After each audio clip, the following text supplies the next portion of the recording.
नमस्कार, आप सभी का स्वागत है हमारे चैनल शिक्षित भारत पे। और आज हम बात करेंगे जो वर्ष 2025 आरआरबी ग्रुप डी की वैकेंसी आई है 32,438। इसके 4 सेक्शंस में से आज जो रीजनिंग का सेक्शन रहने वाला है इसका डिटेल सिलेबस देखेंगे और साथ ही साथ इसकी कैसे क्लासेस चलने वाली है और कैसे रीजनिंग में आप 30 में 30 ला सकते हैं आरआरबी ग्रुप डी वैकेंसी के अंदर। इसके बारे में भी लोग बात करने वाले हैं। और चलिए हम स्टार्ट करते हैं कि इसका डिटेल सिलेबस क्या रहने वाला है, कितने सेक्शंस इसमें आएंगे और कितने क्वेश्चंस आते हैं। तो 30 क्वेश्चंस आते हैं आपको। 100 क्वेश्चंस में से 30 क्वेश्चन यानी 30% के आसपास लगभग आपका रीजनिंग का सिलेबस रहने वाला है। और रीजनिंग आप अगर अच्छे से कंप्लीट करते हो तो आपको सिलेक्शन दिलाने में रीजनिंग भी बहुत हेल्प करने वाला है। ठीक है, चलिए इस वीडियो को शुरू करते हैं। सबसे पहले अगर हम बात करें, आरआरबी ग्रुप डी की वैकेंसी आ चुकी है और अभी तक जिन भी अभ्यर्थियों ने फॉर्म को फिल नहीं किया है आप जाके फॉर्म फिल कर लीजिए। 23 जनवरी 2025 से ये फॉर्म आ चुका है और ये आपका 22 फरवरी तक डेट रहने वाली है। आपको ये फॉर्म भर लेना चाहिए। और साथ ही साथ आपको यहाँ पे बता दीजिए कि 500 रुपए फॉर्म का लग रहा है, जिसमें से 400 रुपए आपको पहला एग्जाम यानी ऑनलाइन सीबीटी मोड का एग्जाम देंगे, उसके बाद 400 रुपए रिफंड हो जाएगा जनरल के लिए, ओबीसी के लिए। अगर वे वुमेन्स हैं तो वहां पे 250 रुपए लग रहा है, एससी हैं तो 250 रुपए फीस लग रही है। आप उसको जाके देख सकते हैं। ठीक है, किस जोन में कितनी वैकेंसी है, कौन सी चीजें चल लगेगा वहां पे, डॉक्यूमेंट्स, ये सब कुछ हम लोग नेक्स्ट वीडियो में भी डिस्कशन करेंगे। तो चैनल पे आप लोग बने रहिएगा और चैनल को लाइक सब्सक्राइब शेयर करिएगा।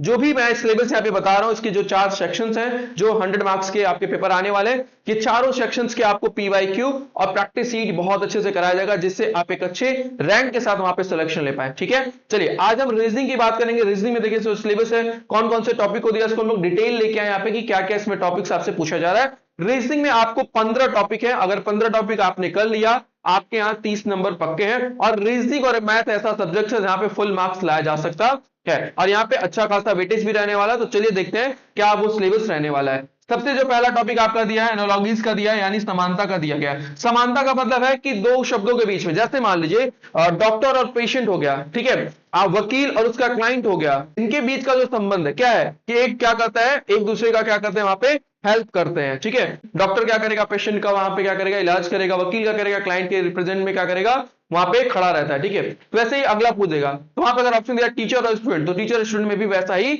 संबंध रहने वाला है। ठीक है, तो identifying relationship between the pairs of words, यानी शब्दों के बीच में क्या संबंध बन रहा है उसके बारे में यहाँ पे दे रहा है। मेंबर्स और फिगर, फिगर भी हो सकता है, वो नंबर भी हो सकता है, वो वर्ड भी हो सकता है, वो सारी चीजें हो सकती है जो कि आपकी समानता के अंदर आता है। बेसिक सी चीज इसमें ये है कि आपको ये देखना होगा कि इसमें सिमिलरिटीज क्या है, क्या कैसे एक चीज दूसरे चीज से संबंधित है, कैसे वो रिलेट कर पा रही है एक दूसरे से। ठीक है, यानी शब्दों, संख्याओं और चित्रों के बीच संबंध पहचानना, ये आपका एनालॉजी के अंदर आता है। दूसरा जो आपका टॉपिक रहने वाला है, दूसरा जो टॉपिक रहेगा वो आपका रहेगा अल्फाबेटिकल एंड नंबर सीरीज। ठीक है, यानी अक्षर और संख्या का सीरीज हो सकता है। अल्फाबेट में एबीसीडी का जो नंबर है और नंबर सीरीज 1 2 3 4, इसमें वो क्या करेगा, कुछ पैटर्न दे देता है, उसके बारे में यहाँ पे क्वेश्चन पूछा जाएगा। ठीक है, recognising pattern of the sequence of letters और numbers and predictions of the next elements, यानी अगला क्या टर्म होगा। जैसे दे दिया 2 दे दिया, फिर क्या दे दिया 4 दे दिया, फिर 6 दे दिया, फिर दे दिया 8 दे दिया। अब पूछा कि यहाँ पे क्या होगा, तो देखिए आप यहाँ से 2 का टेबल बढ़ते जा रहा है, तो 8 के बाद क्या आ जाएगा, 10 आ जाएगा। ऐसे ही दे देगा, मान लीजिए ए दे दिया, फिर सी दे दिया, फिर ई दे दिया, तो देखिए ये ए पे है, ई है, तो ऐसे करके क्वेश्चन पूछा जाता है। ठीक है, कि अगला शब्द क्या आएगा, तो 1 पे 3 पे 5 पे 7 पे क्या आ जाएगा, आपका जी आ जाएगा। तो ही ऐसे ही मतलब सीक्वेंस में पूछा जा सकता है। अक्षर या संख्याओं की श्रृंखला में पैटर्न पहचानने की बात यहाँ पे कही गई है। ऐसे प्रश्न आपको यहाँ पे देखने को मिलेगा आपके अल्फाबेटिकल एंड नंबर सीरीज के अंदर, यानी एक सीरीज को वो फॉलो करेगा। अगला है आपका कोडिंग एंड डिकोडिंग। ठीक है, कोडिंग जैसे आप लोग अपने मित्र दोस्तों में कोड लैंग्वेज में भी कई कई बात करते हैं, तो वो कोडिंग डिकोडिंग है, उसको डिकोड करना होगा। किसी कोड भाषा में कोई प्रश्न दिया रहेगा, उसको डिकोड करके उसका दूसरा मतलब क्या होगा उसको वहां पे पहचानना होता है, उसको मार्क करना होता है। तो तीसरा जो आपका टॉपिक है कोडिंग डिकोडिंग रहने वाला है। Converting and decoding information using the specific pattern, कुछ पैटर्न वो जरूर फॉलो करेगा। एक चीज याद रखिएगा, यहाँ जितनी भी चीजें उसमें कोई ना कोई समानता जरूर होगी, वो एक निर्धारित पैटर्न को जरूर फॉलो करते हैं यहाँ पे। ठीक है, तो यहाँ पे बोला गया है विशिष्ट नियमों का उपयोग करके जानकारी को कोड और डिकोड करने की बात यहाँ पे कर रहा है। तो ये 3 चैप्टर आपके यहाँ पे है। अगला हम बात करें यहाँ पे, तो अगला बोला गया मैथमेटिकल ऑपरेशन। जैसे यहाँ पे प्लस माइनस का यूज करके भी रीजनिंग में क्वेश्चन पूछ लेगा। जैसे प्लस का मतलब है कि वो इसका पिता है, ठीक है, माइनस का मतलब वो इसकी बहन है, ठीक है, गुणा का मतलब वो इसकी माता है, और भागा का मतलब हो गया कि वो उसका भाई है। तो ऐसे करके प्रश्न संबंधों में भी पूछ सकता है, यानी इसका मैथमेटिकल ऑपरेशन में भी इसका यूज करके क्वेश्चन पूछा जा सकता है। Solving problems with the symbols representing mathematical operations, ठीक है, यानी गणितीय चिन्हों का उपयोग करके समानताओं को हल करना। मेन चीज आप एक चीज यहाँ पे स्पष्ट देख रहे होंगे कि सब में सिमिलरिटीज कुछ ना कुछ होंगी, यानी सब में जो होगा वो समानता जरूर कुछ ना कुछ रहने वाला है यहाँ पे, ठीक है। अगला जो हमारा रिलेशनशिप यानी संबंध के बारे में, ठीक है, यानी जैसे आपके पापा का जो भाई है वो क्या लगेंगे, चाचा लगेंगे, ऐसे थोड़ा सा क्वेश्चन घुमा के पूछ लेगा। आपके भाई के मम्मी के पति क्या लगेंगे, तो आपके भाई क्या हो गए, आपके भाई है, उनकी मम्मी यानी आपकी मम्मी, उनके पति क्या हो गए यानी आपके पिता के बारे में पूछा जा रहा है। तो ऐसे प्रश्न आपके रिलेशनशिप के अंदर, ब्लड रिलेशन के अंदर आते हैं। इसको रिलेशनशिप कहिए या फिर इसको आप ब्लड रिलेशन भी कह सकते हैं, ये ब्लड रिलेशन का भी क्वेश्चन होता है, ठीक है, ब्लड रिलेशन का ये क्वेश्चन, ये टॉपिक को बोलते हैं, ठीक है। इसमें अंडरस्टैंडिंग द फैमिली और ऑर्गेनाइजेशन, यानी अपने परिवार को समझना, और जनरली जो गांव वाले बच्चे होंगे अच्छे से कनेक्ट कर पा रहे होंगे, चाचा बुआ फूफा सास ससुर ननद भौजाई सब कुछ ये समझते हैं, तो वो आसानी से इस चीज को कर पाएंगे। हालांकि ये सारी चीजें शहर के बच्चे भी आसानी से कर सकते हैं, ऐसा नहीं है, बहुत टफ टॉपिक है, क्योंकि परिवार के अंदर ही हम सब लोग रहते हैं और परिवार से अगर क्वेश्चन पूछेगा जनरली बच्चे इस क्वेश्चन को बना ले जाएंगे, ठीक है। ऑर्गेनाइजेशन और रिलेशनशिप्स, ब्लड रिलेशन, ठीक है, हायरार्की पूछ लेगा, कौन किस पीढ़ी में है, आपका भाई हो तो सेम पीढ़ी में, आपके पिताजी वो आपसे एक पीढ़ी ऊपर है, ठीक है, दादाजी उससे एक पीढ़ी और ऊपर है। तो ऐसी चीजें जो कि हम लोग क्लास में देखने वाले हैं, परिवार या संगठनात्मक संबंधों का समझाना यहाँ पे बताया गया है। अगला जो रहने वाला है न्यायन का मतलब सिलोजिम्स के बारे में बात कर रहे हैं, यहाँ पे बोला गया drawing conclusion based on the giving premises, यानी दिए गए कथनों आधार पर निष्कर्ष निकालने की बात करता है। कुछ दो कथन दे दिया और आपसे निष्कर्ष निकालने की बात कर देगा। जैसे ये बोल दिया कि एक स्कूल में सभी बच्चे क्या रहने वाले हैं, सभी बच्चे क्या रहेंगे वहां पे लड़के हैं, या फिर एक बोल दिया कि स्कूल में कुछ बच्चे गर्ल्स हैं कुछ बच्चे बॉयज हैं, तो अगर स्कूल के अंदर ही क्या होगा, बॉयज और गर्ल्स होंगे ना, यही होगा, ये बॉयज हो जाएगा, ये क्या हो जाएगा, आपकी गर्ल्स हो जाएगी।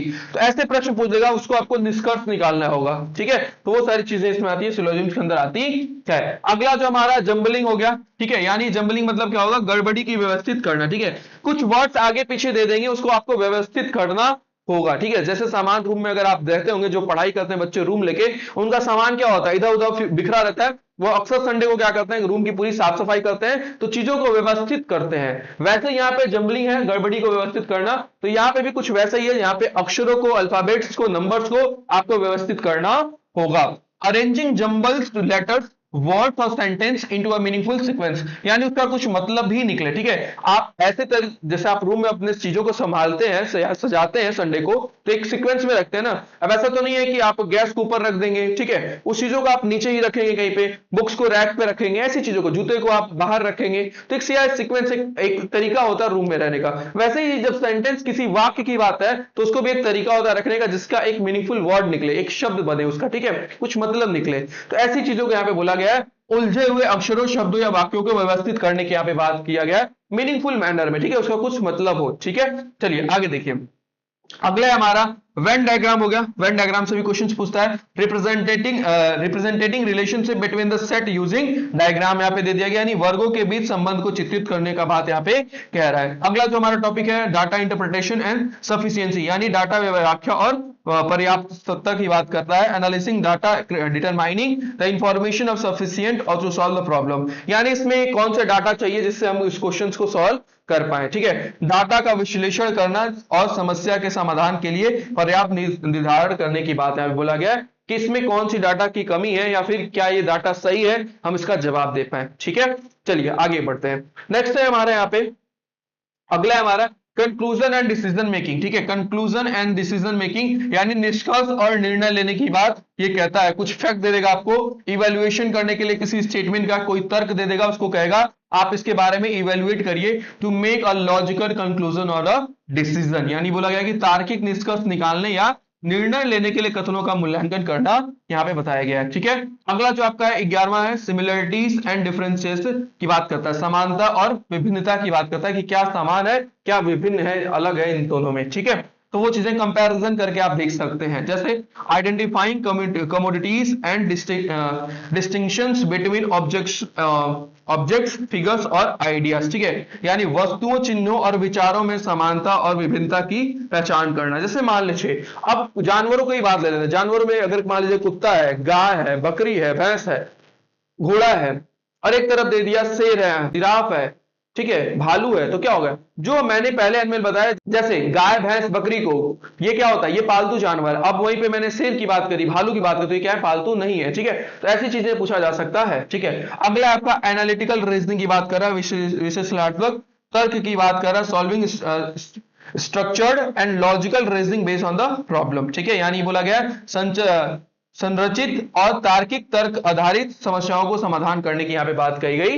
है। ठीक है, अगला देखिए, अगला यहाँ पे बोला है क्लासिफिकेशन, वर्गीकरण की बात करना। ठीक है, वर्गीकरण, और बहुत सारे टॉपिक एक दूसरे से ओवरलैप भी है, यानी एक का टॉपिक दूसरे में भी आपको हेल्प करने वाला है। जैसे क्लासिफिकेशन में भी आप क्या करेंगे, लोगों को छाट छाट के रखेंगे। जैसे आप, मैंने रूम का एग्जाम्पल लिया, अगर रूम में आप किसी सामान को सजाते हो तो जनरली क्या करोगे, कॉपी एक साइड करोगे, बुक एक साइड करोगे। ठीक है, फोटो कॉपी प्रैक्टिस शीट एक साइड करते हो। तो क्या होता है, क्लासिफिकेशन करो, आप लोगों को क्या करो, वहां पे व्यवस्थित कर रहे हो। ठीक है, तो वही चीज है यहाँ पे भी होता है क्लासिफिकेशन, यानी group similar items and identifying or the odd one out, यानी इससे बोला गया है समान वस्तुओं को समूहबद्ध करना और असमान वस्तुओं को पहचानना कि असमान वस्तु कौन सा है। अब ऐसा तो नहीं कि जूते किताब कॉपी वाले रैक पे आप वहां पे जूता चप्पल रखोगे, ऐसा नहीं होगा ना, आप उसको अलग कर दोगे। तो वही चीज है कि वहां पे क्या अलग है, उस चीज को पहचानना यहाँ पे बताया गया। ठीक है, अगला आपका डायरेक्शंस के बारे में भी, दिशाओं के बारे में, रेलवे की नौकरी कर रहे हैं तो आपको दिशाओं के बारे में भी ज्ञान होना चाहिए, और रीजनिंग में भी इसके बारे में पूछा जाता है। सॉल्विंग प्रॉब्लम्स इन्वॉल्विंग पोजीशंस और movement based on the directions, यानी यहाँ पे बोला गया है